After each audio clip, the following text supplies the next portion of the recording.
새해 복 많이 받으세요. 역사의 탄식, 봐도 모르고의 김영훈입니다. 우리나라 여성들의 시집살이가 가혹해질수록 족보가 많이 과장되고 조작된 것이 나타난 사실과 또 이로 인해서 상속권에 큰 변화가 생겼다는 것을 알고 계십니까? 오늘 새해 첫 주제는 이런 결혼 풍속 변화와 그에 따른 여러가지 결과들을 살핍니다. 우리나라의 결혼 풍속은 고려와 마찬가지로 조선시대 전기에도 장가가는 풍토였습니다. 장가는 장인의 집을 뜻합니다. 그래서 장가간다는 말은 남자가 아내의 집에서 처가살이를 한다는 뜻입니다. 남자가 아내의 집에서 처가살이를 하게 되면 아내에게 어떤 점이 이로울까요? 첫째, 여성에게 상속권이 인정되었습니다. 고려시대까지만 하더라도 아들, 딸 구분 없이 재산이 모두에게 똑같이 균등하게 분배되었습니다. 이런 현상은 조선 전기에도 그대로 이어졌습니다. 그래서 이황의 아들 율곡 이이 그리고 임진왜란 때 영의정을 지낸 유성룡의 재산 분배기를 보면 이런 사실들이 잘 나타납니다. 이 분배기에는 아들, 딸 구분 없이 모두가 재산을 균등하게 나누어 가진 것이 나타납니다. 그런데 율곡 이이 7남매의 재산 분배기를 보면 제사 비용이 따로 설정되어 있는 것이 나타납니다. 이는 율곡의 7남매 형제들이 재산은 똑같이 나누어 가지되 제사 비용은 제사를 주관하는 자식이 가져간 것으로 보입니다. 당시 재산을 모두가 똑같이 나누어 가졌기에 부모에 대한 제사도 모두가 똑같이 부담하여 돌아가면서 제사를 주관하였습니다.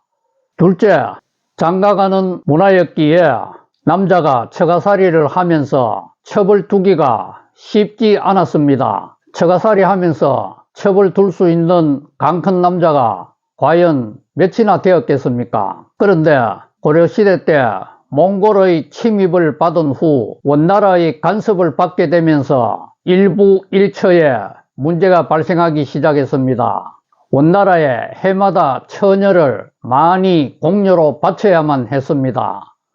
그래서 이 공료로 바치는 것을 막기 위해서 일부 다처를 허용해야 한다는 주장이 나왔습니다. 그렇지만 이 주장은 당시 고려사회의 많은 여인들의 거센 반발에 부닥쳤습니다. 그럼에도 불구하고 일부 다처가 조금이나마 시행된 것으로 보입니다.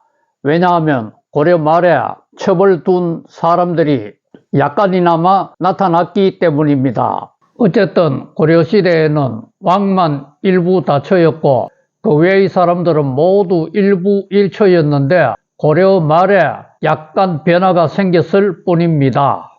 그러다가 고려가 망하고 유교사회인 조선이 들어섰지만 조선도 역시 장가가는 문화였기에 처가살이 하는 사람들이 첩을 두기가 쉽지 않았습니다. 셋째, 이런 현상들은 족보에도 잘 나타났습니다. 우리나라의 족보 중 가장 오래된 것은 1476년에 만들어진 안동권 시의 족보라고 알려져 있습니다. 당시 15세기와 16세기에 만들어진 이런 족보들의 특색을 보면 이 족보들에는 딸들의 인적 사항이 아주 소상하게 기록되어 있답니다. 즉, 딸의 남편과 딸이 낳은 자식들의 이름들이 아주 소상하게 적혀 있었습니다.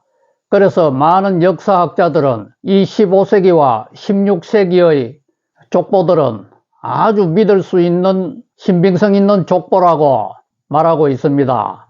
왜냐하면 딸의 남편의 족보를 가지고 대조해 볼 수 있기 때문에 족보를 마음대로 과장하고 조작하고 위조하기가 힘들다는 것이었습니다. 그런데 이런 결혼 풍속에 16세기에 접어들면서 큰 변화가 일어났습니다. 여전히 장가가는 문화가 대세를 이루었지만 시집가는 문화가 서서히 증가하기 시작한 것입니다. 이 당시 16세기를 대표하는 뛰어난 두 여성이 있었습니다. 한 사람은 율곡 이의 어머니 신사임당이고 또 한 사람은 허난설원입니다. 신사임당은 친정에서 결혼 생활을 하였기에 자신의 재능을 마음대로 발휘할 수가 있었습니다. 그래서 오늘 우리가 사용하는 5만원권 지폐에 신사임당이 등장할 정도로 신사임당의 재능은 많이 알려져 있습니다. 그런데 동시대를 살았던 허난설원은 친정살이를 못하고 시집을 간 1세대에 해당되었습니다. 그래서 허난설원은 혹독한 시집살이를 하면서 자신의 뛰어난 재능을 마음껏 꽃피우지 못했습니다. 그래서 그녀의 작품에는 자신의 처지를 한탄하는 말들이 드러들어 나타났습니다. 이 허난설원의 작품이 동생 홍길동전의 저자인 허균의 소개로 중국으로 먼저 소개되어 중국에서 허난설원의 작품이 엄청난 인기를 얻었습니다. 그 후 이 허난설원의 작품이 역으로 조선으로 알려지게 되었으니 이 얼마나 서글프고 안타까운 사실입니까? 이런 변화가 임진왜란과 병자호란을 거쳐 17세기에는 시집가는 결혼 문화가 대세를 이루게 되었습니다. 시집가는 결혼 문화가 대세를 이루다 보니 여성의 상속권에도 큰 변화가 일어났습니다. 여성의 상속권이 남성의 3분의 2, 3분의 1로 줄더니 18세기에는 여성의 상속권이 아예 사라졌습니다. 그리고 18세기 후반에는 상속권이 아들 중에서도 장남에게 모두 돌아가며 제사도 장남이 몽땅 주관하게 되었습니다. 이런 추세는 일제시대를 거쳐 1959년까지 이어졌으니 얼마나 놀랍습니까? 1960년에야 들어서서 여성의 상속권이 일부나마 인정되었고 1991년부터 아들과 딸 구분 없이 모두에게 똑같이 나누어주는 균등 상속이 이루어졌으니 참으로 서글프지 않습니까? 이런 상속의 큰 제약은 여성에게 또 다른 면에서도 많이 나타났습니다. 여성의 외출도 마음대로 하지 못하게 되었고 또 교육받을 기회도 남성에 비해서 현저하게 사라져서 거의 교육을 받지 못하게 되었습니다. 우리나라 여성들은 매우 뛰어나고 우수한데도 불구하고 이런 현상이 나타났으니 너무도 안타깝지 않습니까? 도대체 어떻게 해서 이런 현상이 나타났을까요? 이는 조선이 후기에 접어들수록 성리학에 완전히 꽂혔기 때문입니다. 성리학이 우리의 뛰어난 여성들을 이렇게 꽁꽁꽁 묶는 족쇄 역할을 했다니 너무도 놀랍지 않습니까? 그런데 성경에는 3500년 전에 발생한 아주 흥미로운 사실을 기록하고 있습니다.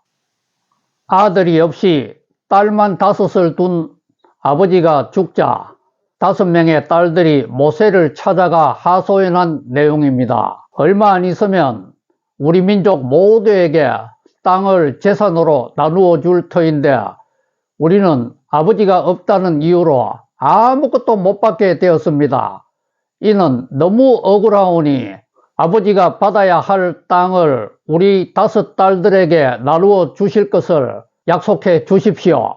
모세는 이 5 딸들의 말을 듣고 하나님의 계시를 받아 이 5 딸들에게 그대로 나누어 주겠다고 약속하였고 모세가 죽은 후 땅을 나누어 줄 때 이 약속은 그대로 지켜졌습니다. 그리고 예수님이 2000년 전에 돌아가시고 부활하시고 성천하신 후에 약 30여 년이 지나 기록된 로마서 16장에는 로마 성도들이 문안 인사해야 할 많은 사람들의 이름이 등장합니다. 그런데 이 수십 명의 사람들 가운데에서 첫 번째, 두 번째, 네 번째가 놀랍게도 여성입니다.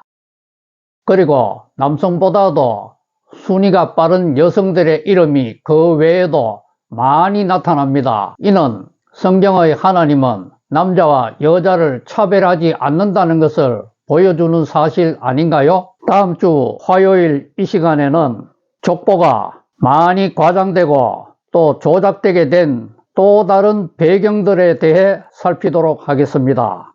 감사합니다. 새해 하나님 복 많이 누리세요.